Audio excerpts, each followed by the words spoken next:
Andre is a director at a financial company. That day after work he went to pick up his child from school. Andre has two children, one daughter named Kalinka and one son named Pierre. At school, Andre's wife Dani meets Kalinka's school friend's father, Dieter. He is a doctor and also a widower with one child. Before parting, Dieter said he really wanted to invite Kalinka to play at his house after school tomorrow. Without the slightest suspicion, Andre would allow it. The next day, Dani took Kalinka and Pierre to play at Dieter's house. When the children were playing, Dani chatted with Dieter.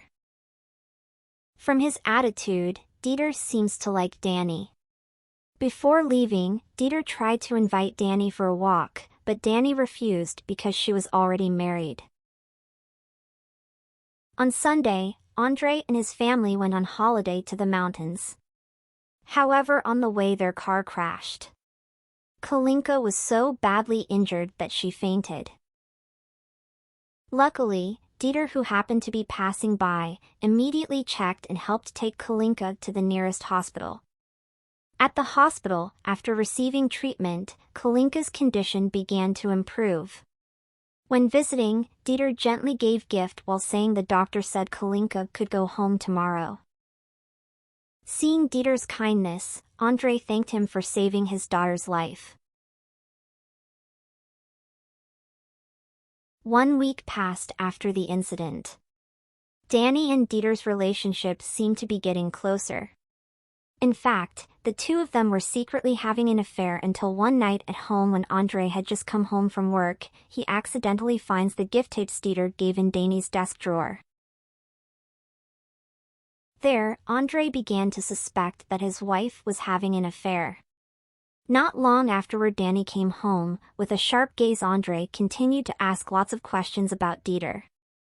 Because she could no longer lie, Dani finally admitted that she was cheating on him. While crying and apologizing, Dani begged not to be divorced. She just made a mistake because Andre was too busy working all this time, so he never made time for her. Seeing Dani's tears, Andre melted and forgave her. In order to keep his wife away from Dieter, Andre then invited his family to move from Morocco to his hometown, France. The next day at the port, while Andre was processing the permit, Dieter suddenly arrived. Dani, who panicked, immediately told Dieter to leave before her husband found out. 1 month has passed since living in France. The suspicion in Andre's heart still hasn't disappeared. That morning, because he felt Dani's behavior was strange, Andre secretly followed her. In an apartment he saw that on the list of apartment residents' names, there was the name Dieter. It turns out that Andre's suspicions were correct, and even now his wife is still in a relationship with Dieter. In the afternoon, Andre came there again with his lawyer. In the room when they saw Andre's arrival, Dieter and Dani fell silent. Without further ado, the lawyer immediately charged them both for infidelity. Because they have been caught red-handed, they can only admit their mistake. As a result of this incident, Andre and Dani divorced. 8 years later, Andre now has a new wife named Cecile. Meanwhile, Dani and Dieter also got married and moved to Germany. On school holidays, because the children wanted to go on holiday to their mother's house, Andre took Kalinka and Pierre to the airport.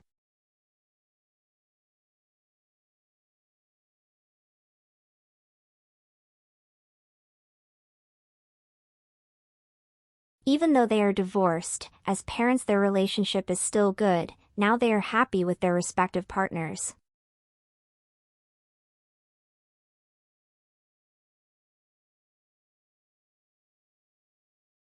The next morning, while having breakfast with Cecile, suddenly Dani called. While crying, Dani said that Kalinka had died. Andre was shocked when he heard that.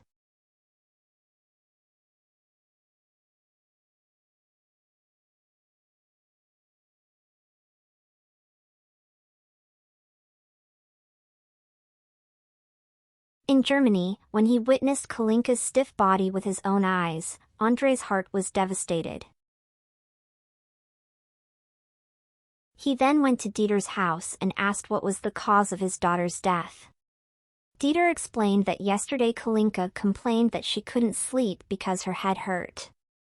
After taking sleeping pills, the next morning Kalinka had convulsions until she finally stopped breathing. Even though Dieter tried to inject medicine, Kalinka's life still could not be saved. Hearing that story again, Andrei's heart was broken. But Andrei felt something strange, like there was still something stuck. A few days later, after the autopsy, Kalinka was sent home and buried in France. At the funeral ceremony, while holding back tears, Andrei tried to strengthen his heart and let go of his beloved daughter. After the funeral, Andrei received a German-language autopsy report at home. The translator then informed him that Kalinka's body was found to have swelling in the left arm due to the drug injection. The doctor also found that there was white fluid on Kalinka's inner thigh. Unfortunately, from the results of the entire autopsy, the forensic team still could not find the exact cause of Kalinka's death. Andrei was confused about why there was white fluid on his daughter's inner thigh. Because he was curious, he immediately went to see an expert. When the expert read the autopsy results, he said with a heavy heart that it was possible that Kalinka had been raped before she died. Andrei immediately went to Germany to confirm what really happened. When he arrived at the clinic, Andrei asked about the white fluid on his daughter's thigh. Because that night there were no other adult men besides Dieter, Andrei was sure that Dieter had raped Kalinka. Even though Dieter denied it, Andrei didn't believe it. Andrei said angrily that no matter what, he would definitely reveal Dieter's crimes.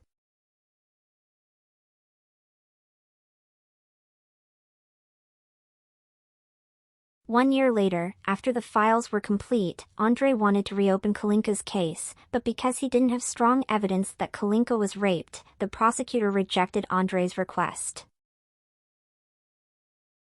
The prosecutor considered that Kalinka's death was just a natural death, that did not need to be exaggerated. Andrei got angry and left. Not wanting to give up, Andrei and the translator tried to attract public attention by distributing papers about Kalinka's death while telling about Dieter's crimes. However, they were both arrested by the police on charges of slander. Luckily, the next morning the lawyer managed to free them. When he returned to France, Andrei went to the library to study law.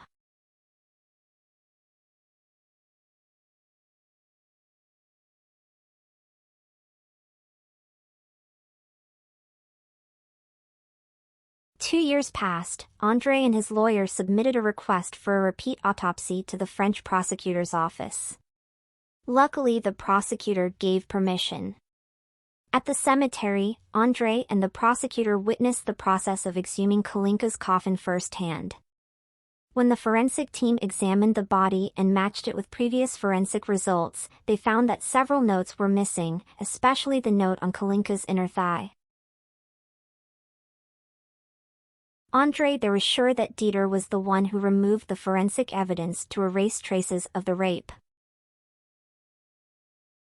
2 years later, after a long process, the prosecutor finally succeeded in obtaining the results of the first autopsy from the German side. Unfortunately, even though the autopsy results are complete, the cause of Kalinka's death remains uncertain. The prosecutor suggested that it would be better for Andrei to work with an expert doctor to carry out in-depth research. The next year after completing the research, the doctor explained that the cause of Kalinka's death was because she was injected with drugs until she fell into a coma and the respiratory tract became blocked. Most likely, it was while she was in a coma that Kalinka was raped. Hearing all the expert doctor's explanations, it turned out that Andrei's suspicions had been correct all along. 2 years passed. After the files were ready, a trial in the Kalinka death case was held. During the trial, lawyers for both parties took turns defending their respective clients. Until finally, based on the results of the considerations and the available evidence, the judge decided that Dieter was guilty. The bastard was sentenced to 15 years in prison. André was very relieved when he heard the judge's decision. To celebrate this happy news, André held a party at his parents' house. In the middle of the party, André's father advised him that it was time to move on. André has to start building a new family with Cecile. Since Kalinka's death, it feels like it's been a long time since Dad saw André happy. The next day, when André and Cecile were on holiday enjoying time together, suddenly the lawyer called and said that Dieter's international arrest warrant had been postponed due to diplomatic problems between France and Germany. Because Dieter is a German citizen, the French government was forced to send Dieter home to be tried according to the law in his home country. Hearing the news, André was disappointed.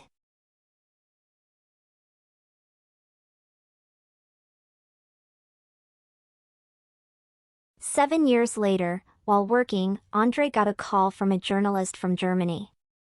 The journalist told him that Dieter had just been arrested for raping an underage girl. Because this case was the same as the Kalinka case, the journalist invited André to Germany for an interview. The next day after the interview, André attended Dieter's trial. When the trial began, the victim told the chronology of the abuse that Dieter had committed, the same as Kalinka. She was also injected until she became unconscious and then raped. Hearing this story, the old wounds in André's heart resurfaced. Because he couldn't imagine how his daughter had been abused in the past, André went to the toilet to vent his sadness. But even though Dieter was clearly in the wrong, the judge simply revoked his clinical practice permit and sentenced him to 2 years in prison.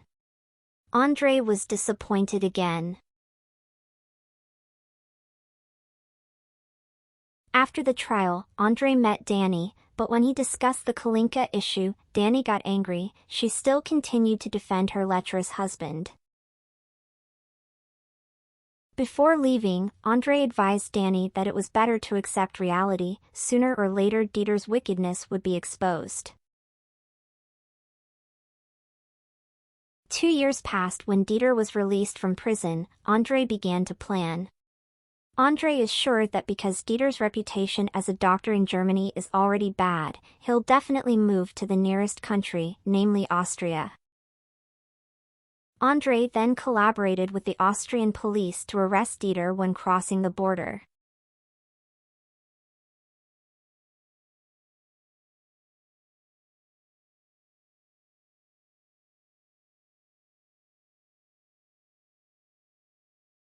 In the evening, as predicted, Dieter appears at the Austrian train station. The police who were on guard then arrested and took Dieter to the police station.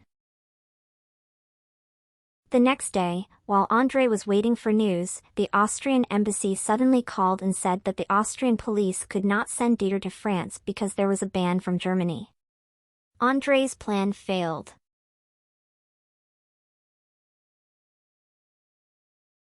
Not wanting to give up, André continued to write as many letters of appeal as possible so that the German government would help him.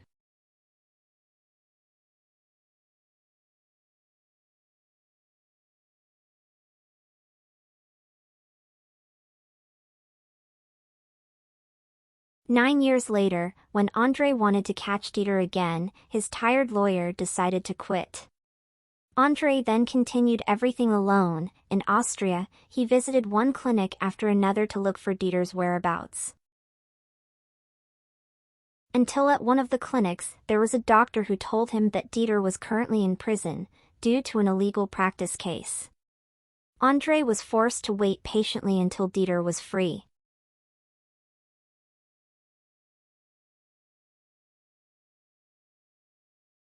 Two years passed. When Dieter was released, André was seen waiting in the prison parking lot and secretly followed him home. After finding out Dieter's residence address, André immediately stormed out in front of Dieter. André swore that even if it took 100 years, he would still throw Dieter in prison. After giving the warning, André then left, leaving the frightened Dieter behind. That night, because the country's laws could no longer be relied on, André was determined to hire a professional kidnapper to forcibly take Dieter to France. When Dieter was throwing out the trash, the kidnappers swiftly ambushed him and took him away. Arriving in France, on the edge of the lake, they beat Dieter until he fainted and then handed him over to the police. The next day, even though they kidnap a fugitive, kidnapping is still kidnapping, the police still have to punish André. In prison, André actually looks happy, no matter what the risks. The most important thing is that his daughter's killer can be brought to justice. Luckily, it didn't take long for the lawyer to free André. After he was released, because the case went viral, many journalists were waiting to interview André. Meanwhile, at the prosecutor's office, Dani continues to try to defend her husband. But when the prosecutor showed all the evidence and testimony from other victims besides Kalinka, it even turned out that Dieter had been having an affair with another woman all this time. Dani could only remain silent. A few days later, one morning at home, the lawyer called André to inform him of the results of the trial. The judge decided to convict and imprison Dieter in prison in France. Hearing the news just now, André was so relieved that after almost 30 years struggling, now his goal was finally achieved. The next morning, André visited Kalinka's grave. In front of the grave, while remembering his memories with Kalinka, André said, "Father succeeded, even though it took a long time. Now his beloved daughter can rest in peace."